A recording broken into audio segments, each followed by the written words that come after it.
Hello, everyone. Welcome back to the next One Piece review and discussion of the new chapter coming out this week. And we are certainly at an interesting one. I think it's the first chapter in 20 plus years that something like this has happened. And I'm not talking about what happens actually in the story, but actually the chapter itself drawn by Oda. So he makes an apology in the cover story, which I will get to.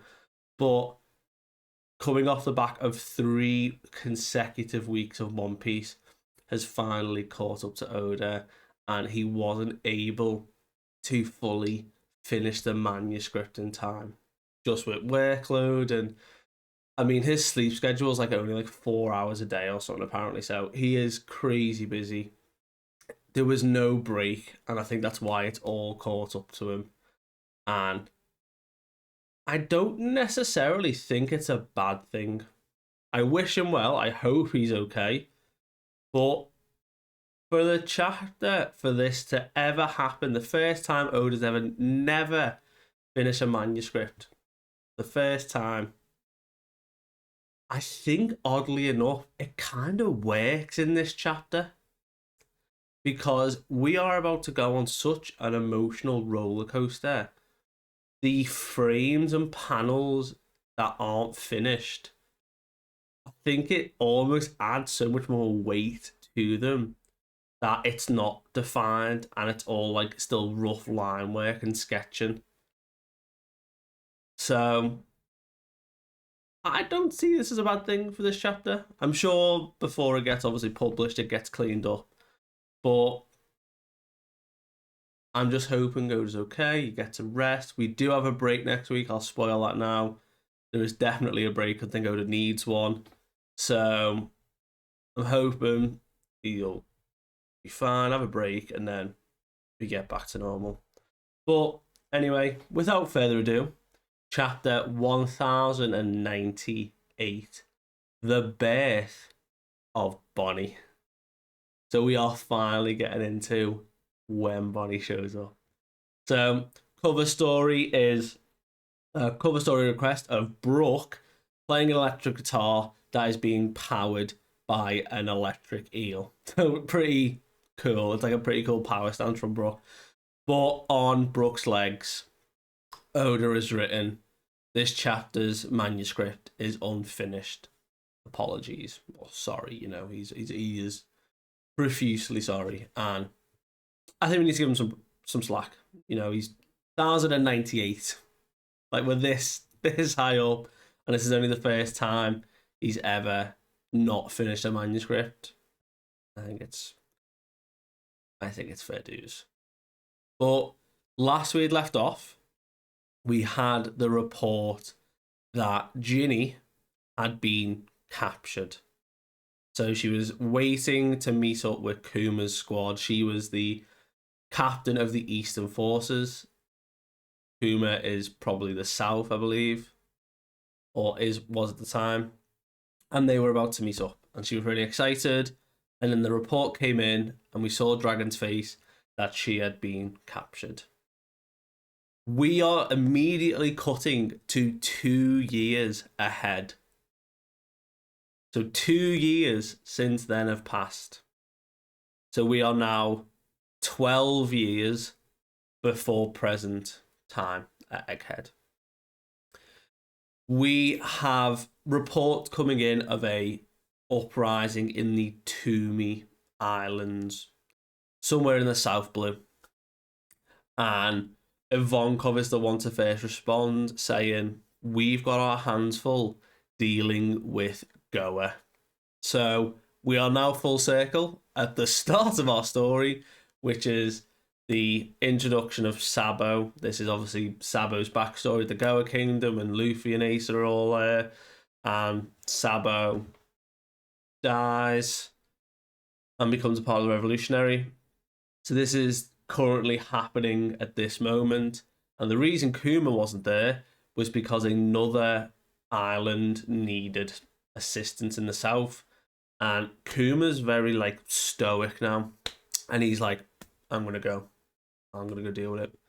and he appears on the island. There's like clockwork buildings. It's all really like industrialized, and everyone's like, "Whoa, this guy's huge!" And he just comes in and just takes care of it. And we're having flashbacks back to Ginny's being captured. His face is like rock now, so we're getting this almost robotic look to Kuma, foreshadowing the what we already know of him becoming the robot. But we are getting the memories of Kuma when he first hears about Ginny being captured. Now, we're not seeing it all, but likely Kuma wanted to go after her because the rest of the message continues, and it actually says that it was a government ship that has captured her because a celestial dragon had their eye on her. So, poor Ginny was taken, whisked away, and was taken for a celestial dragon who just wanted her. So I'm sure at the time Kuma just wanted to just go and deal with it, but that doesn't happen. And I think we probably won't see it, but I think a big part of why we skipped 2 years without anything happening is because Dragon and Ivankov were probably the two main ones to just like calm Kuma down and say like we can't go after her. Almost as if they are playing a chess game now with the Celestial Dragons. They can't force a move this early. But as these memories are coming through, we see that within 3 days that Kuma had done it. And they had struggled for 3 years, these people. For 3 years of struggle, and Kuma comes in a couple of days and it's done. And they are under the banner of the Revolutionary Army. And even the Marines are like, we can see like radio and like, oh, the revolutionaries are at it again. Like they're still going. We can see Kuma basically retreating from the island, but saying, "Look, I've worn myself out. I'm gonna have to take a ship back. Just give me a few days." So this is where the narrator says, "Look, it was around 2 years ago that Commander Ginny of the Revolutionary was kidnapped to be wed to a celestial dragon." So we now have the reason as well. So the celestial dragon had his eye on Ginny and wed her. And the 2 years time frame that we are now skipping ahead, we see this woman on a ship saying to a child, "We're nearly there, Bonney." Hello. So we cut to this obscured island that she's heading to, and it's Ginny. And she is reporting in after 2 years of being away up in Marie-Joie, shouting out for Kuma first, saying it's Ginny, like she's here. And she's like, "I finally got back to the surface." And Dragon has now got his tattoo and he's in the room with Ivankov. And she was like, "Look, they didn't want me around anymore because I got sick. They threw me out." And they're like, what a stroke of luck. Like this is great. And Kuma, this is where some of the line work isn't finished, but it looks so good for this like raw emotional moment of he's like, "Wait, like you're sick?" And she's like, "I wanted to see everyone one last time, but I'm gonna have to do my goodbye now. I'm not gonna make it." And Kuma's like, "Look, what are you talking about? Don't be silly. Like, I can be somewhere instantly. Like, I can get to where you are. Just tell me where you are. I was so afraid I'd never see you again. Like, let me come find you." Now, it's not instant. He flies, so there was some time delay, but it's quicker than a ship. But she's apologizing. She's like, "I'm at death's door right now." And I'm just so glad that like you care, because I want that to be like the last thing we talk about. Like, I don't want you to come and see me. I don't want you to see me like this. And before Kuma responds, he's already like just disappeared. He's gone. He's rushing off. He's just almost teleporting ready at Baltigo. And she's like, "You have such a big heart." And, Dragon Ivankov, just take care of Kuma for me. And Kuma's not here for this now. But Kuma's like, I know where she is. I'm onto it. Like, there's only one place she'd go. And he paused and he's out. So he's already left the island at this point, while Dragon and Ivankov are still talking to Ginny. And it's so heartbreaking, because she carries on talking, not knowing he's disappeared, and says, "Look, Kumachi, just want you to know, I love you, and I always have and always will." And we come to the Sorbet Kingdom, and Kuma appears, and he's at the church where it all started. And the elderly people are there saying, "She's here, but I'm afraid it's too late. She was exposed to natural light, and her whole body turned all blue." No reference there, all blue. But her whole body became like stone. So we just see a hand for respect, I guess. But we can see loads of these like blue stone, like gems, right up a hand that's hardened like scales.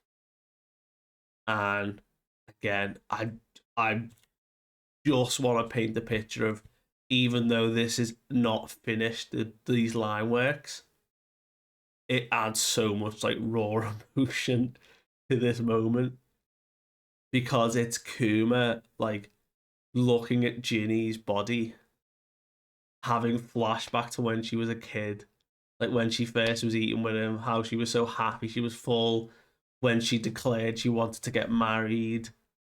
And Kuma is just a broken man at this stage. And he's like kneeling by the altar, and someone in the background is like, "Look, she burned all of her time up, exposing herself to the sun, which aggravated this illness. She crossed the ocean to make it home to us, because she wanted to make sure her baby was safe." And we see little Bonney there crying. And that's all we're hearing, just Bonney crying in the background. And Puma's there saying, "You can rest now, Ginny. I swear that I will raise her well." Just Oda not pulling punches here. This is just, I I think Kuma now has one of the saddest backstories we've had in One Piece. And we've had quite a few. But this is just devastating. There's a shot of Ginny being buried and like the gravestone, and Kuma's there. And we cut to like a montage of like Bonney growing up for the next couple years or so. And it's like the elderly folk are helping. So Kuma's like trying to feed Bonney, and they're saying how cute she is. Like, she's tiny in Kuma's hand. But he's joking, saying she's such like a heavy drinker, like she's a glutton, like her mum was. So Jewelry Bonney the glutton. We've got the name here already, and he's reminiscing how Ginny was always eating.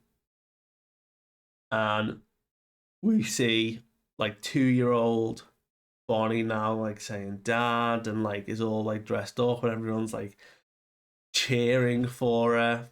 And there's just this super cool, heartwarming like couple of panels between Kuma and Bonney and the elderly all growing up and being raised. And Kuma going through traumatic experiences with the revolutionary.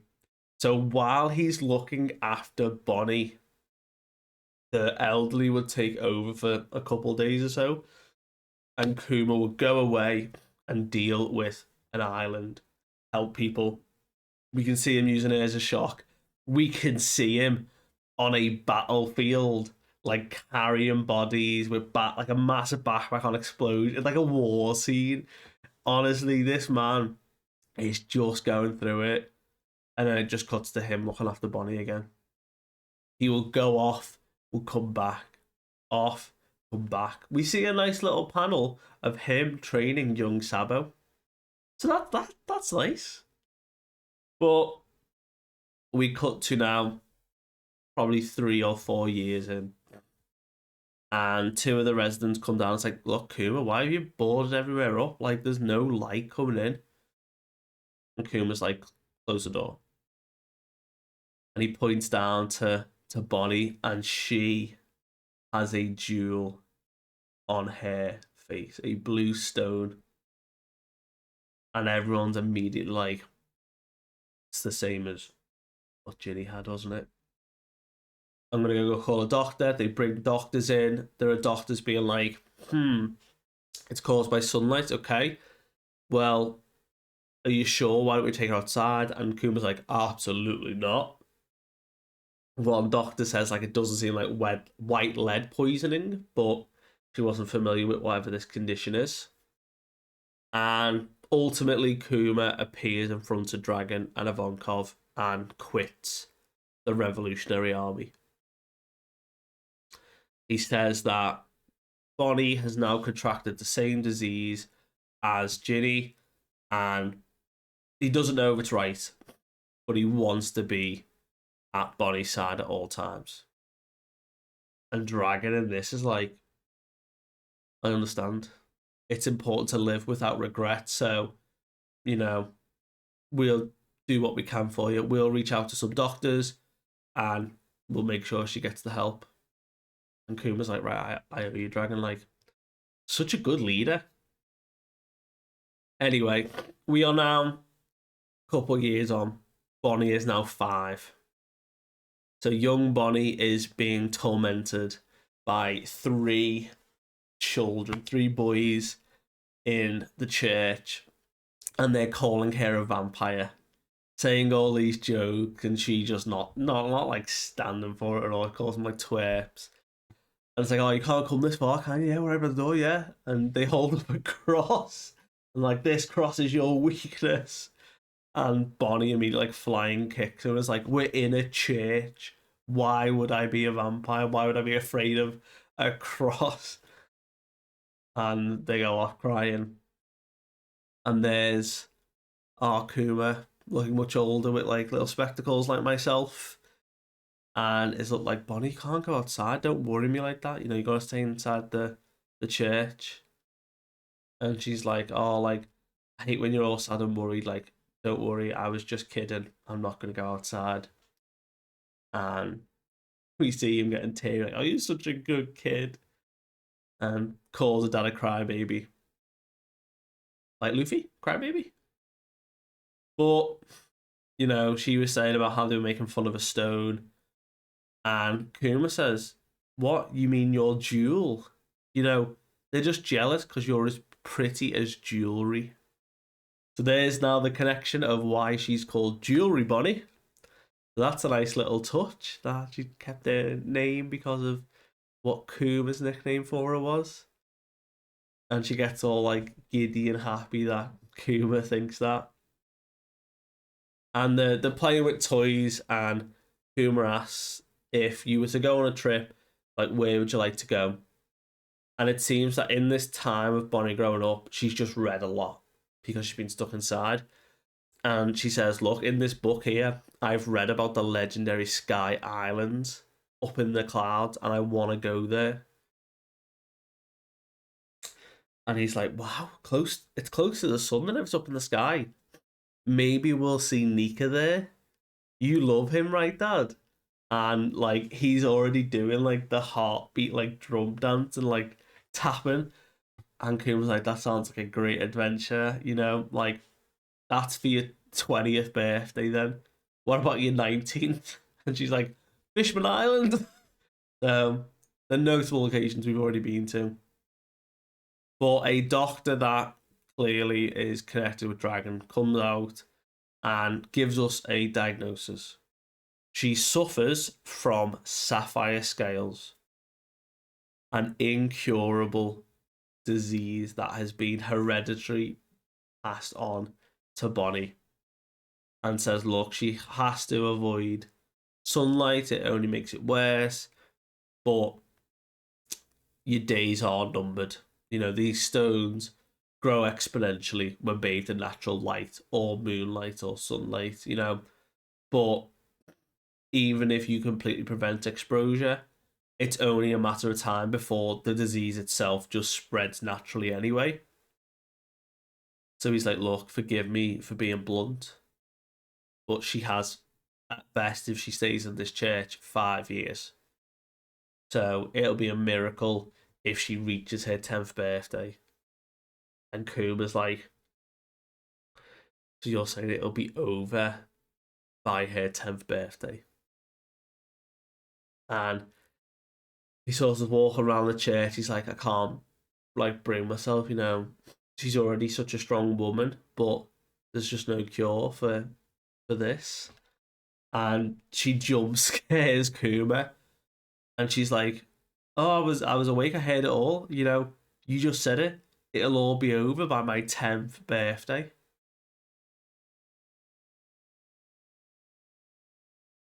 The innocence of a child not understanding, and bless her, she now thinks that this disease will be over for her on her 10th birthday, and she'll all be better.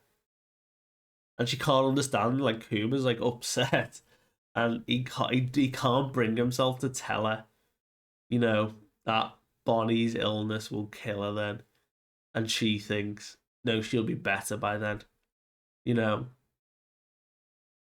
She says your condition will continue to grow until you're 10, you know.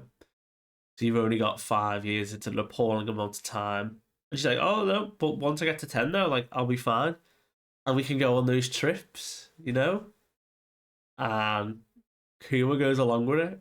He can't bring himself. He's like, yeah, by 10, you'll be cured. But the last panels of this chapter is 1 year later, so Bonney would now be 6. A familiar nightmare reappears on the Sorbet Kingdom, and we see a horizon just in an inferno. And the elderly are running to Kuma and say, King Bagori has returned. He is as monstrous as ever, and he is burning everyone's homes. It's just like 16 years ago. He wants to cut away the dead weight. And that's where the chapter ends. So, the theory about Bonney being a child was right. So Bonney is only 6, and that's less than 10 years ago. A little bit less now. So, by current story, she should be 13, 14, give or take. I'm bad with the dates now. So she was born 14, 14, no, 12. 12 to 14, we'll say. But she's a kid. So that's why Vegapunk, that's why St. J. Garcia, they all comment on Jewelry Bonney being a child. And they were right, because she is. So we get that. We've also had the reveal in the most recent SBS from Oda that he just forgot to name or name drop Bonney's fruit. And she has the Toshi no Mi, the age fruit.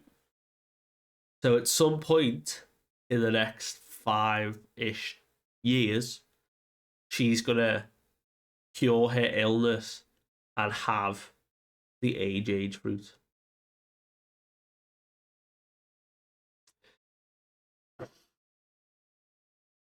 She still hasn't met Vegapunk yet, and she commented that she had met him before when she was a child.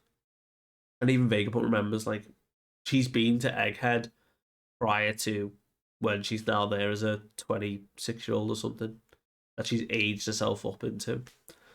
But I wonder if Vegapunk comes and saves them. Because surely he's working for the Revolutionary at this point. He's working for the world government. Whether he's also a benefactor for the Revolutionary. Well, we miss a week because it's a break. But by the end of November, we will be on chapter 1099. So, yes, by December, we will have chapter 1100. Well, thank you for staying this far and watching. Let me know what you thought of the chapter in the comments, and I will see you next time.